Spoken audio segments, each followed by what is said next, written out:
আসসালামু আলাইকুম, শুভেচ্ছা সহ আমন্ত্রণ জানাচ্ছি প্রবাস সংবাদে। আজকের প্রবাস সংবাদে আপনাদের সাথে রয়েছি আমি আহমেদ মেহেদী হাসান। প্রবাস সংবাদের শুরুতেই জানিয়ে দিচ্ছি প্রবাস সংবাদ শিরোনাম। যমুনায় প্রধান উপদেষ্টার সঙ্গে বিএনপি চেয়ারম্যান তারেক রহমানের সাক্ষাৎ, সৌজন্য সাক্ষাৎ বলছে বিএনপি। যুক্তরাষ্ট্রে বাংলাদেশ সহ ৭৫ দেশের অভিবাসী ভিসা স্থগিত হলেও বহাল শিক্ষা, পর্যটন ও বাণিজ্য ভিসার আবেদন। ভূ রাজনীতির সম্পর্ক নেই মন্তব্য। যুক্তরাষ্ট্রের নিউ জার্সিতে স্কুলে শিক্ষার্থীদের মোবাইল ফোন ব্যবহার নিষিদ্ধ। 2026-2027 শিক্ষাবর্ষ থেকে আইনটি কার্যকর। এবং যে কোনো সময় ইরানে হামলা চালাতে পারে যুক্তরাষ্ট্র, পাল্টা আক্রমণের শঙ্কায় কাতারে মার্কিন ঘাঁটি থেকে সেনা সদস্যদের স্থানান্তর।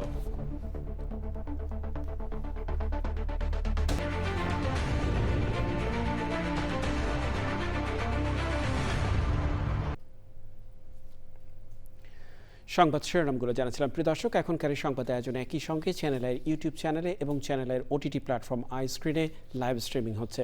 যাওয়া যাক বিস্তারিত সংবাদে। প্রধান উপদেষ্টা প্রফেসর মোহাম্মদ ইউনূসের সঙ্গে সৌজন্য সাক্ষাৎ করেছেন বিএনপি চেয়ারম্যান তারেক রহমান ও তার পরিবারের সদস্যরা। তাঁরা ১.৫ ঘণ্টা যমুনায় ছিলেন।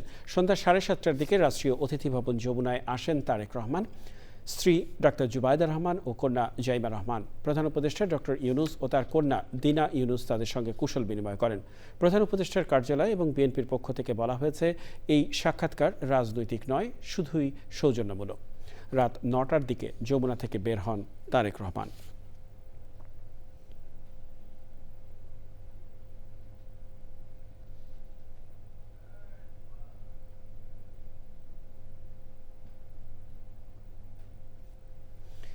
বাংলাদেশ সহ ৭৫টি দেশের নাগরিকদের ইমিগ্রেন্ট ভিসা দেওয়ার প্রক্রিয়া অনির্দিষ্টকালের জন্য স্থগিত রাখার সিদ্ধান্ত নিয়েছে যুক্তরাষ্ট্র। বুধবার মার্কিন পররাষ্ট্র দপ্তর এ তথ্য জানিয়েছে। আগামী ২১শে জানুয়ারি থেকে এই স্থগিতাদেশ কার্যকর হবে। তবে স্থগিতাদেশ নন ইমিগ্রেন্ট, টেম্পোরারি ট্যুরিস্ট বা বিজনেস ভিসার ক্ষেত্রে প্রযোজ্য হবে না। বিস্তারিত জানাচ্ছেন আমিনা রহমান সুপ্তি। যে কয়টি দেশের ভিসা স্থগিত করা হয়েছে সেই তালিকায় বাংলাদেশও আছে। নথি অনুযায়ী যুক্তরাষ্ট্রে থাকা বাংলাদেশিদের প্রায় ৫৫% পরিবার সরকারি সুবিধা নেয়। 75 কান্ট্রির জন্য ইমিগ্রেশন ভিসা স্থগিত ঘোষণা করা হয়েছে, বাতিল করা হয় নাই। Non immigrant visa, tourist visa, student visa অথবা নন ইমিগ্রেন্ট যে ইনভেস্টমেন্ট ভিসা আছে, এগুলা স্থগিত বা বন্ধ করা হয় নাই। শুধুমাত্র ইমিগ্রেন্ট ভিসাটা স্থগিত করা হয়েছে। এই যে ইমিগ্রেন্ট ভিসা যে পজ করা হলো, এখানে ডিপার্টমেন্ট অফ স্টেট বলেছে তারা স্পেশাল সিচুয়েশনকে কনসিডার করবে এবং স্পেশাল সিচুয়েশন যদি ডিমান্ড করে এখনো কিন্তু ভিসা দেওয়া হবে। যুক্তরাষ্ট্রের পররাষ্ট্র মন্ত্রণালয়ের মুখপাত্র টমি পিগট বলেছেন, পররাষ্ট্র মন্ত্রণালয় ভিসা দেওয়ার প্রক্রিয়াগুলো নতুন করে খতিয়ে দেখছে। মূলত যারা বিদেশি নাগরিক হয়েও আমেরিকার সরকারি ত্রাণ বা সুযোগ সুবিধার উপর নির্ভর করেন, তাদের প্রবেশ ঠেকাতেই এই পদক্ষেপ নেওয়া হয়েছে।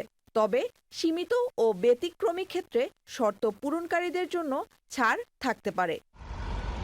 যুক্তরাষ্ট্রের স্টেট ডিপার্টমেন্ট কনসুলার কর্মকর্তাদের নির্দেশ দিয়েছে, তারা পাবলিক চার্জ আইনের আওতায় ভিসা আবেদনকারীদের আবেদন বাতিল করতে পারবেন।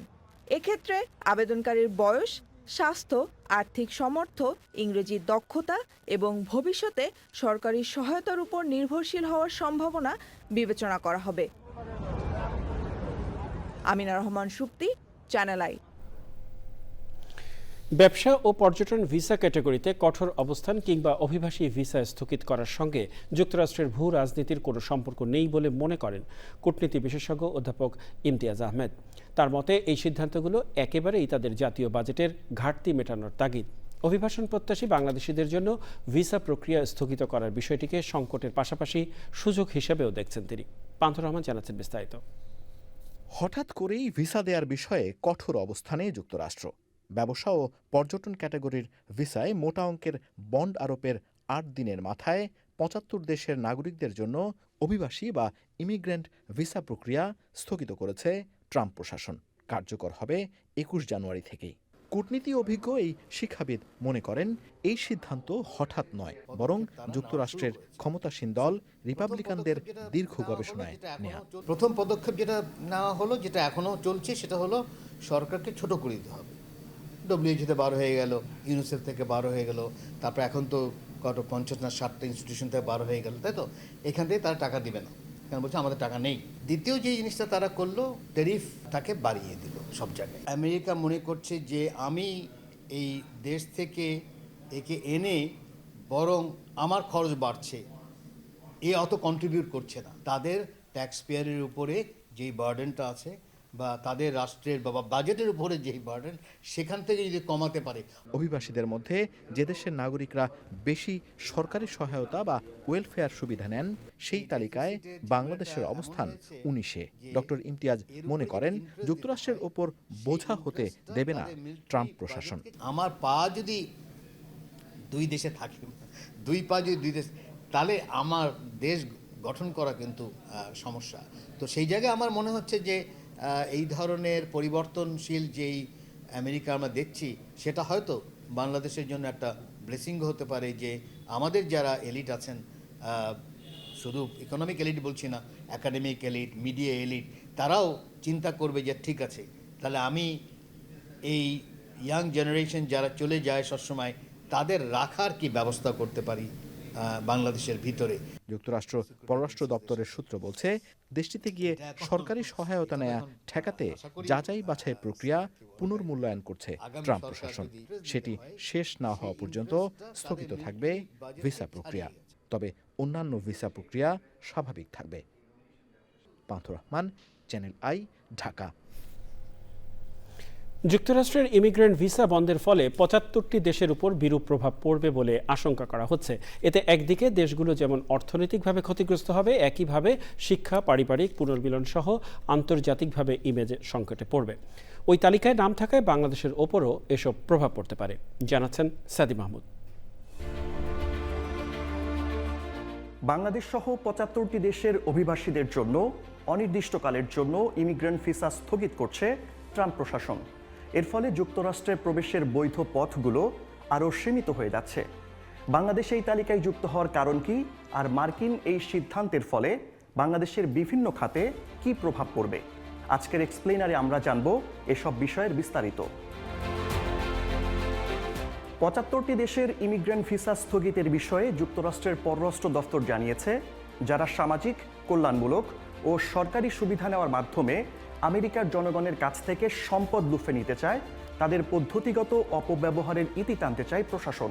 এজন্যই মূলত ট্রাম্প প্রশাসন এসব দেশের ইমিগ্রেন্ট ভিসা স্থগিত করেছে। 21 জানুয়ারি থেকে এই আদেশ কার্যকর হবে। যুক্তরাষ্ট্রে ভিসা প্রক্রিয়া সাময়িকভাবে স্থগিত থাকলে বাংলাদেশের বিভিন্ন খাতে এর প্রভাব পড়বে বলে আশঙ্কা করা হচ্ছে। এই সিদ্ধান্ত শুধু কূটনৈতিক পর্যায়ে নয়, সরাসরি প্রভাব ফেলবে বাংলাদেশের অর্থনীতি, শিক্ষা, কর্মসংস্থান, ভ্রমণ এবং আন্তর্জাতিক ভাবমূর্তির ওপর। যুক্তরাষ্ট্রের এই সিদ্ধান্তে রেমিটেন্স প্রবাহে নেতিবাচক প্রভাব পড়বে বলে মনে করা হচ্ছে। যুক্তরাষ্ট্রে বসবাসরত বাংলাদেশিদের বড় একটি অংশ কর্মভিত্তিক ভিসায় যান। ভিসা প্রক্রিয়া বন্ধ থাকলে নতুন কর্মী পাঠানো যাবে না। ভবিষ্যতে রেমিটেন্স সম্ভাবনা কমবে, বৈদেশিক মুদ্রা আয়ের ওপর চাপ তৈরি হবে, যা হবে বাংলাদেশের অর্থনীতির জন্য একটি দীর্ঘমেয়াদী ঝুঁকি। এই সিদ্ধান্তের প্রভাবে পারিবারিক ও মানবিক সংকট তৈরি হওয়ার আশঙ্কাও করা হচ্ছে। পারিবারিক পুনর্মিলনে ভিসা অনিশ্চয়তা থাকায় অনেক পরিবার দীর্ঘদিন বিচ্ছিন্ন থাকতে বাধ্য হবে, যা মানবিক ও সামাজিক চাপ তৈরি করতে পারে। এছাড়া আন্তর্জাতিক ভাবমূর্তি নষ্টের পাশাপাশি কূটনৈতিক প্রভাবও পড়বে বলে মনে করা হচ্ছে। তবে প্রশ্ন উঠছে, সব ধরনের ভিসাই কি এই স্থগিতাদেশের আওতায় পড়েছে? সংশ্লিষ্ট সূত্রগুলো বলছে, কূটনৈতিক, সরকারি ও কিছু জরুরি মানবিক ভিসা এই সিদ্ধান্তের বাইরে থাকতে পারে। কিন্তু ইমিগ্রেন্ট ভিসা স্থগিত থাকার পাশাপাশি শিক্ষা ও ব্যবসা সংশ্লিষ্ট সাধারণ ভিসাগুলোর ক্ষেত্রে প্রক্রিয়া ধীর হয়ে যাওয়ার সম্ভাবনাই বেশি। এতে অনেক বিনিয়োগ বাধা সৃষ্টির আশঙ্কা, রপ্তানি বাণিজ্যে আস্থা কমার পাশাপাশি আন্তর্জাতিক অংশীদারিত্ব দুর্বল হবে। যুক্তরাষ্ট্রের এমন সিদ্ধান্ত আন্তর্জাতিক অঙ্গনে বাংলাদেশের বৈশ্বিক ভাবমূর্তির জন্য ইতিবাচক নয়। মার্কিন সিদ্ধান্ত দেখে অন্য দেশও ভিসা স্থগিতের পথে হাঁটতে পারে। এমন পরিস্থিতি মোকাবেলায় কূটনৈতিক তৎপরতা বাড়ানো এবং বিকল্প আন্তর্জাতিক সুযোগ খোঁজা এখন বাংলাদেশের জন্য জরুরি। New York city mayor Zohran Mamdani এবং সিটি পাবলিক স্কুলের চ্যান্সেলর কামার স্যামুয়েলস ব্রুকলিনের সাইপ্রেস হিলস এলাকায় একটি 3K ও প্রি-K শিশু পরিচর্যা কেন্দ্র পরিদর্শনের মাধ্যমে এই কর্মসূচির উদ্বোধন করেন। 3K এবং প্রি-K আবেদনপত্র জমা দেওয়া যাবে 27 ফেব্রুয়ারি 2026 পর্যন্ত। যেসব পরিবারের শিশুদের বয়স 3 বা 4 বছর তাদের বাবা মায়েদের মাই স্কুল NYC ওয়েবসাইটে গিয়ে আবেদন করতে উৎসাহিত করা হচ্ছে। পরিবারগুলো চাইলে ফোনের মাধ্যমেও সহায়তা পেতে পারেন। এজন্য কল করা যাবে 718-935-2009 নম্বরে। এছাড়াও 5টি শহরে 13টি পারিবারিক স্বাগত কেন্দ্রে সরাসরি আবেদন সংক্রান্ত সহায়তা নেওয়া যাবে। আবেদনপত্রটি অনলাইনে 13টি ভাষায় পাওয়া যাবে। এছাড়াও ফোনের মাধ্যমে 200টিরও বেশি ভাষায় দোভাষী পরিষেবা পাওয়া যাবে। শহরের পারিবারিক স্বাগত কেন্দ্রগুলো খোলা থাকবে সোমবার থেকে বৃহস্পতিবার সকাল 8টা থেকে বিকেল 5টা পর্যন্ত এবং শুক্রবার সকাল 8টা থেকে বিকেল 3টা পর্যন্ত। ফোন সেবা পাওয়া যাবে সোমবার থেকে শুক্রবার সকাল 8টা থেকে সন্ধ্যা 6টা পর্যন্ত। নিউ ইয়র্ক সিটির পাবলিক স্কুল ব্যবস্থা যুক্তরাষ্ট্রের নগর শিক্ষার ইতিহাসে একটি গুরুত্বপূর্ণ দৃষ্টান্ত। যুক্তরাষ্ট্রের নিউ জার্সিতে স্কুলের শিক্ষার্থীদের মোবাইল ফোন ব্যবহার নিষিদ্ধ করে আইন করা হয়েছে। 8ই জানুয়ারি এই সংক্রান্ত বিলে সই করেছে নিউ জার্সির গভর্নর ফিল মারফি। 2026-2027 শিক্ষাবর্ষ থেকে আইনটি কার্যকর হবে। নিউ জার্সি থেকে সুব্রত চৌধুরীর রিপোর্ট। এই বিলটি শিক্ষার্থীদের স্কুলের সময় স্মার্টফোন এবং ইন্টারনেট সংযোগ সহ অন্যান্য ডিভাইস ব্যবহার করা থেকে বিরত রাখবে। এটি গভর্নরের পদ ছাড়ার আগে তাঁর শেষ কয়েকটি জনহিতকর কাজের মধ্যে একটি এবং এটিকে তিনি একটি শীর্ষ অগ্রাধিকার হিসেবে বিবেচনা করেছিলেন। উনি নিউ জার্সিতে স্কুলে যে মোবাইল ফোন বন্ধ করছেন এটা শিক্ষার্থীর জন্য স্বাস্থ্যকর জিনিস এবং এটা শিক্ষার মনোনিবেশ করতে ভালো হবে। এই বিলের লক্ষ্য প্রসঙ্গে গভর্নর বলেন, অপ্রয়োজনীয় মনোযোগ বিঘ্নকারী বিষয়গুলো দূর করার মাধ্যমে আমরা আমাদের স্কুলগুলোর শিক্ষার পরিবেশকে মৌলিকভাবে পরিবর্তন করছি এবং আমাদের শিশুদের স্কুলের সময় আরো মনোযোগী ও সক্রিয় হতে উৎসাহিত করছি। স্কুলে মোবাইল ফোন বন্ধ করা আমরা অভিভাবকরা খুবই সন্তুষ্ট। এতে ছাত্রছাত্রীদের পড়াশোনায় আরো বেশি মনোযোগী। তবে কিভাবে এই নিষেধাজ্ঞাটি বাস্তবে প্রয়োগ করা হবে তা নির্ধারণ করার দায়িত্ব স্থানীয় স্কুল বোর্ডগুলোর। রাজ্যের নির্দেশিকায় ডিভাইসগুলো সংরক্ষণের পদ্ধতি যেমন পাউচ এবং লকার ব্যবহারের বিষয়টিও উল্লেখ থাকতে হবে। পুরো নিউ জার্সিতে এলিমেন্টারি থেকে হাই স্কুল পর্যন্ত যে স্কুলে বাচ্চাদেরকে মোবাইল ফোন নেওয়া বন্ধ করে দিয়েছে। সংশ্লিষ্টরা বলছেন, প্রাথমিকভাবে শিক্ষার্থীরা হতাশ হলেও শিক্ষার্থীরা পরে একটি ইতিবাচক পরিবর্তন লক্ষ্য করবে। তাদের মতে ক্লাসের ফাঁকে সবাই স্ক্রিনের দিকে তাকিয়ে ছোটাছুটি করার পরিবর্তে শিক্ষার্থীরা একে অপরের সাথে কথা বলবে, পরিবেশটি আরো সামাজিক এবং প্রাণবন্ত মনে হবে। স্কুলে মোবাইল ফোন ব্যবহারের নিষিদ্ধে গভর্নর কর্তৃক যে আইন সাইন করেছে, এতে ছাত্রছাত্রীদের মানসিক বিকাশে সহযোগিতা হবে। স্কুলে মোবাইল ফোন নিষিদ্ধ হওয়ায় শ্রেণীকক্ষে ফিরবে শৃঙ্খলা, মনোযোগ, উন্নতি হবে শিক্ষার্থীদের মানসিক স্বাস্থ্যের, এমনটাই আশা করছেন শিক্ষার্থী ও শিক্ষকরা। স্কুলে মোবাইল ফোন বন্ধের ফলে মনোযোগ বিঘ্নকারী যেসব বিষয়গুলো আছে সেগুলো দূর হবে এবং ছাত্রছাত্রীদের মানসিক স্বাস্থ্যের বিকাশ ঘটবে বলে আশা করছেন সংশ্লিষ্টরা। Subrata Chowdhury, channel I, Atlantic city, new jersey, America. যুক্তরাষ্ট্র যে কোনো সময় ইরানে হামলা চালাতে পারে বলে আশঙ্কার কথা জানিয়েছে বার্তা সংস্থা রয়টার্স। ইরানের পাল্টা হামলার আশঙ্কায় কাতারের মার্কিন ঘাঁটি থেকে সেনা সদস্যদের সরিয়ে নিয়েছে যুক্তরাষ্ট্র। যুদ্ধ ঠেকাতে সৌদি আরব, কাতার এবং ওমান যুক্তরাষ্ট্রের সঙ্গে আলোচনা চালিয়ে যাচ্ছে। সুদীপ্তা মাহমুদের রিপোর্ট। ইরানে হামলার বিষয়ে যুক্তরাষ্ট্রের নিরাপত্তা কর্মীরা একরকম দুদলে বিভক্ত।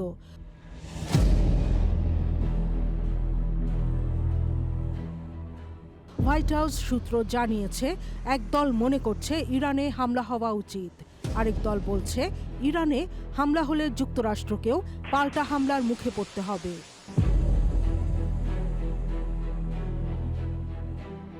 বার্তা সংস্থা রয়টার্স জানিয়েছে, মার্কিন সেনা সদস্যদের কাতারে আল উদেদ সেনা ঘাঁটি ছেড়ে নিরাপদ স্থানে সরে যাওয়ার নির্দেশ দিয়েছে যুক্তরাষ্ট্র। সৌদি আরবে মার্কিন কূটনীতিকদের সতর্কতার সঙ্গে চলাফেরার নির্দেশ দেওয়া হয়েছে। ইরানের অনলাইন পোর্টাল ইউরো নিউজের সাংবাদিক ইলিয়া হাশেমি জানান, স্টারলিংকের স্যাটেলাইট ডিভাইসগুলো শনাক্ত করতে নির্দেশ দিয়েছে ইরান সরকার। বাইরের বিশ্বে সংবাদ পৌঁছাতে বাধা দিতে শনাক্তকরণ সরঞ্জামের ব্যবহার বাড়ানো হয়েছে। ট্রাম্পের নতুন 25% শুল্ক আরোপের ঘোষণা প্রত্যাখ্যান করেছে ইরানের প্রধান বাণিজ্যিক অংশীদার চীন। রাশিয়াও ইরানের সঙ্গে পুরোপুরি ব্যবসা চালিয়ে যাওয়ার ঘোষণা দিয়েছে। রাশিয়ার নিম্নকক্ষ পার্লামেন্ট দুমার আন্তর্জাতিক বিষয়ক কমিটির প্রধান লিওনিদ স্লতস্কি বলেছেন, তেহরানের বিরুদ্ধে হামলার সিদ্ধান্ত নিলে তা হবে ওয়াশিংটনের জন্য সবচেয়ে বড় ভুল। ইরানের বিরুদ্ধে যুক্তরাষ্ট্রের হামলা ঠেকাতে প্রচেষ্টা চালিয়ে যাচ্ছে সৌদি আরব, কাতার ও ওমান। জেরুজালেম পোস্ট জানায়, এখনই হামলা না করে প্রেসিডেন্ট ট্রাম্পকে ধৈর্য ধারণের অনুরোধ জানিয়েছে ইসরায়েল। সরকার বিরোধী বিক্ষোভকারীদের হত্যা বন্ধ হয়েছে এমন আশ্বাস পেয়েছেন যুক্তরাষ্ট্রের প্রেসিডেন্ট ডোনাল্ড ট্রাম্প। ইরানের পররাষ্ট্রমন্ত্রী আব্বাস আরাকচি জানিয়েছেন, তেহরানের পক্ষ থেকে মৃত্যুদণ্ড কার্যকরের কোনো পরিকল্পনা নেই। Sudipta Mahmud, channel I. ডেনমার্কের স্বায়ত্তশাসিত অঞ্চল গ্রিনল্যান্ডকে আত্মসাতের তৎপরতা চালিয়ে যাচ্ছে যুক্তরাষ্ট্র। প্রেসিডেন্ট ডোনাল্ড ট্রাম্প ওয়াশিংটন ডিসিতে ডেনমার্ক এবং গ্রিনল্যান্ডের পররাষ্ট্রমন্ত্রী ট্রাম্প প্রশাসনের সঙ্গে বৈঠক করলেও ট্রাম্পের অবস্থান বদলাতে ব্যর্থ হন তারা। এমন পরিস্থিতিতে গ্রিনল্যান্ডের সেনা পাঠানোর ঘোষণা দিয়েছে জার্মানি, ফ্রান্স, নরওয়ে ও সুইডেন। বিস্তারিত মীর আমিরুল আলমের রিপোর্টে। যুক্তরাষ্ট্রের সেনাবাহিনী মাদুরোকে অপহরণের পরদিনই ট্রাম্প জানিয়েছিলেন, জাতীয় নিরাপত্তার স্বার্থে গ্রিনল্যান্ডকে তাদের প্রয়োজন। সেই দাবি প্রত্যাখ্যান করেছে ডেনমার্ক ও গ্রিনল্যান্ড। এই নিয়ে বুধবার ওয়াশিংটন ডিসিতে ট্রাম্প প্রশাসনের সঙ্গে বৈঠক করেন ডেনমার্ক ও গ্রিনল্যান্ডের পররাষ্ট্রমন্ত্রী।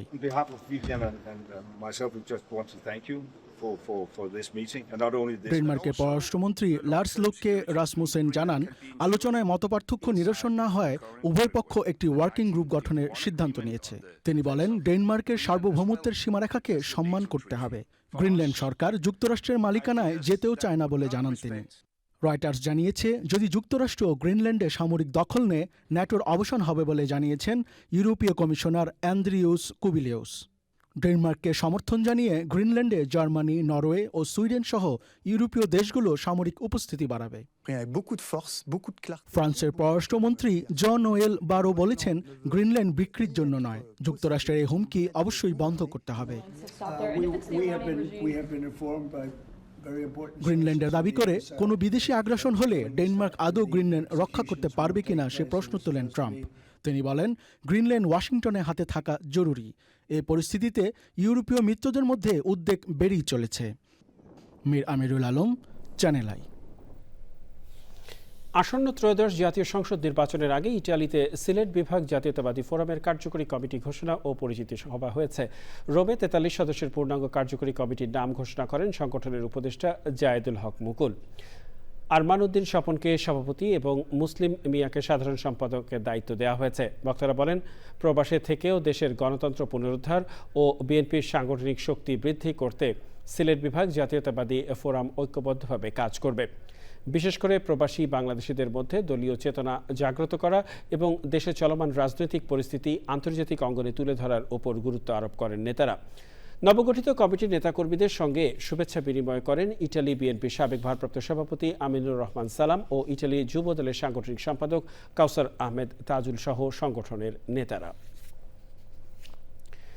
আগামী 22 মে নিউ ইয়র্ক অঙ্গরাজ্যের জ্যামাইকা পারফর্মিং আর্টস সেন্টারে শুরু হচ্ছে 4 দিনব্যাপী 35তম নিউ ইয়র্ক বাংলা বইমেলা। মিলনমেলায় আমন্ত্রিত অতিথি হিসেবে থাকবেন সব ভাষার সাহিত্য ও সংস্কৃতি প্রেমী পাঠক, প্রকাশক ও লেখকরা। বুধবার জাতীয় প্রেস ক্লাবে জহুর হোসেন মিলনায়তনে সংবাদ সম্মেলনে এসব তথ্য জানায় বইমেলার আয়োজক মুক্তধারা ফাউন্ডেশন। সংবাদ সম্মেলনে উপস্থিত ছিলেন নিউ ইয়র্ক আন্তর্জাতিক বাংলা বইমেলা 2026-এর আহ্বায়ক ডক্টর নজরুল ইসলাম, জাতীয় প্রেস ক্লাবের সভাপতি কবি হাসান হাফিজ, মুক্তধারা ফাউন্ডেশনের কার্যকরী কমিটির সদস্য ও 2026 বইমেলার অর্থ কমিটির প্রধান ডাক্তার ফাতেমা আহমেদ, কবি ডাক্তার মঈনুদ্দিন মুন্সি, লেখক সাদাত হুসাইন, অন্যান্য প্রকাশনীর স্বত্বাধিকারী মনিরুল হক সহ সাহিত্য ও সংস্কৃতি অঙ্গনের বিশিষ্ট ব্যক্তিরা।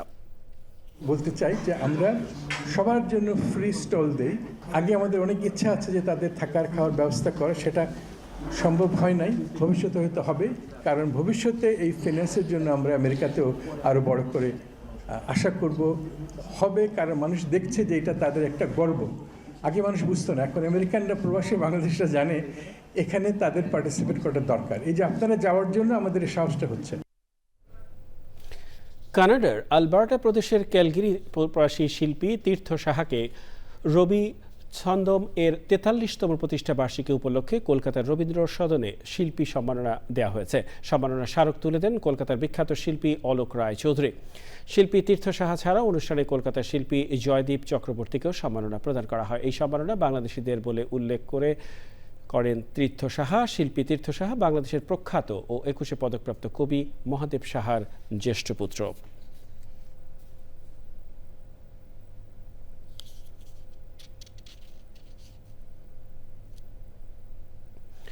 লন্ডনে ত্রয়োদশ জাতীয় সংসদ নির্বাচনে মৌলভীবাজার ৩ আসনে ১১ দলীয় জোট প্রার্থী আব্দুল মান্নানের সমর্থনে মতবিনিময় সভা হয়েছে। রোববার পূর্ব লন্ডনে কাজী আব্দুল সামাদ ইপুর সভাপতিত্বে ও খায়রুল ইসলামের পরিচালনায় মতবিনিময় সভায় প্রধান অতিথি ছিলেন জামায়াতে ইসলামী সিলেট মহানগরীর সাবেক সেক্রেটারি সিরাজুল ইসলাম শাহীন। বিশেষ অতিথি ছিলেন কমিউনিটি ব্যক্তিত্ব KM আবু তাহের চৌধুরী ও যুক্তরাজ্যের জামাত নেতা শাহ চেরাগানি। আরও ছিলেন মোহাম্মদ সাইফুল ইসলাম ভুইয়া। সভায় বাংলাদেশ থেকে ভার্চুয়ালি যুক্ত হন জামায়াতে ইসলামী মৌলভীবাজার জেলার আমির ইঞ্জিনিয়ার শাহেদ আলী, সেক্রেটারি ইয়ামির আলী, সহ সেক্রেটারি মাওলানা হারুনুর রশিদ তালুকদার, পৌর আমির তাজুল ইসলাম, সদর উপজেলা আমির ফখরুল ইসলাম, রাজনগর উপজেলা আমির আবুর রাইয়ান শাহিন ও সাবেক ছাত্রনেতা মুর্শিদ চৌধুরী। সভায় আরও বক্তব্য রাখেন মুস্তাকিম আলী, সাইফুল ইসলাম আহমেদ চৌধুরী, দেওয়ান শরীফুজ্জামান, মাহমুদুল আলম লিটন, বদরুল ইসলাম, তারেক আহমদ, নাসিরউদ্দিন ফারুকি, শাহজামাল চৌধুরী সহ অনেকে। যুক্তরাষ্ট্রের মিশিগানে শুরু হয়েছে অভিজাত গাড়ির প্রদর্শনী ডেট্রয়েট অটো শো। ডেট্রয়েট শহরের এই প্রদর্শনীতে রয়েছে ফেরারি, মাসেরাতি, ল্যাম্বরগিনি, নিনফারিনার মতো বিশ্বের বিলাসবহুল গাড়ির সমাহার। ডেট্রয়েট অটো শোর নির্বাহী পরিচালক স্যাম ক্লেমেট জানিয়েছেন, ডেট্রয়েট একটি চ্যারিটি সংস্থার জন্য অর্থ সংগ্রহে সাহায্য করছে প্রদর্শনীটি। ইভেন্টে $250 টিকিটে একসঙ্গে 500 অতিথি বিশ্বের দামি গাড়িগুলো দেখার সুযোগ পাচ্ছেন। 14 জানুয়ারি শুরু হওয়া শো 25 জানুয়ারি পর্যন্ত চলবে।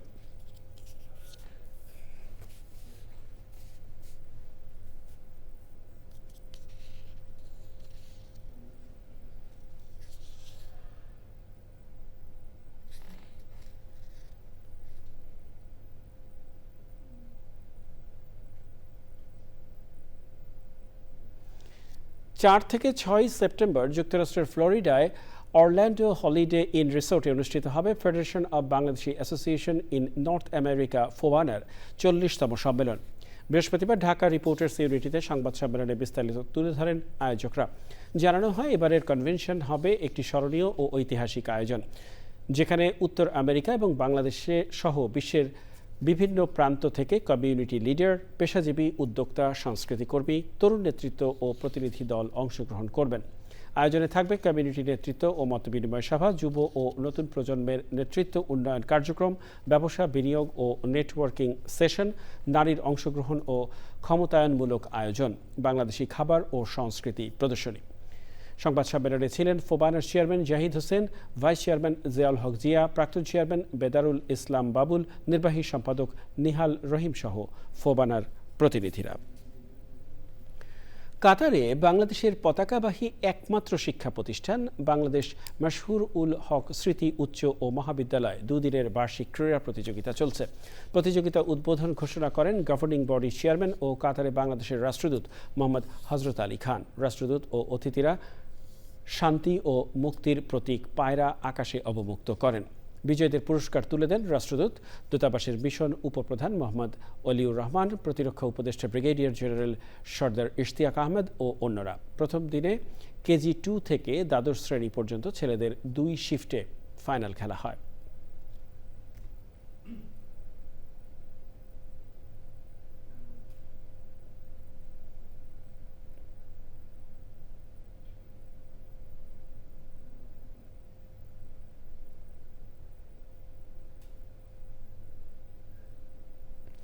প্রিয় দর্শক, প্রবাস সংবাদের শেষ পর্যায়ে আমরা চলুন আরও একবার জেনে নেওয়া যাক যা ছিল এখনকার প্রবাস সংবাদ শিরোনামে। যমুনায় প্রধান উপদেষ্টার সঙ্গে বিএনপি চেয়ারম্যান তারেক রহমানের সাক্ষাৎ, সৌজন্য সাক্ষাৎ বলছে বিএনপি। যুক্তরাষ্ট্রে বাংলাদেশ সহ ৭৫ দেশের অভিবাসী ভিসা স্থগিত হলেও বহাল শিক্ষা, পর্যটন ও বাণিজ্য ভিসার আবেদন, ভূ রাজনীতির সম্পর্ক নেই মন্তব্য। যুক্তরাষ্ট্রের নিউ জার্সিতে স্কুলে শিক্ষার্থীদের মোবাইল ফোন ব্যবহার নিষিদ্ধ, 2026-2027 শিক্ষাবর্ষ থেকে আইনটি কার্যকর।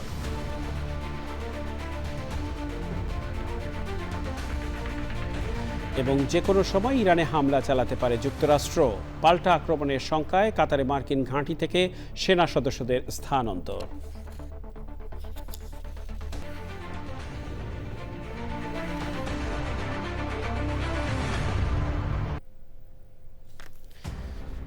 প্রিয় দর্শক, চ্যানেল আইয়ের সর্বশেষ সংবাদ জানতে ভিজিট করুন channelionline.com এ যুক্ত থাকুন আমাদের সোশ্যাল মিডিয়া প্ল্যাটফর্মগুলোর সাথে। এরই সাথে শেষ করছি আজকের প্রবাস সংবাদ। ধন্যবাদ সবাইকে এতক্ষণ আমাদের সাথে থাকার জন্য।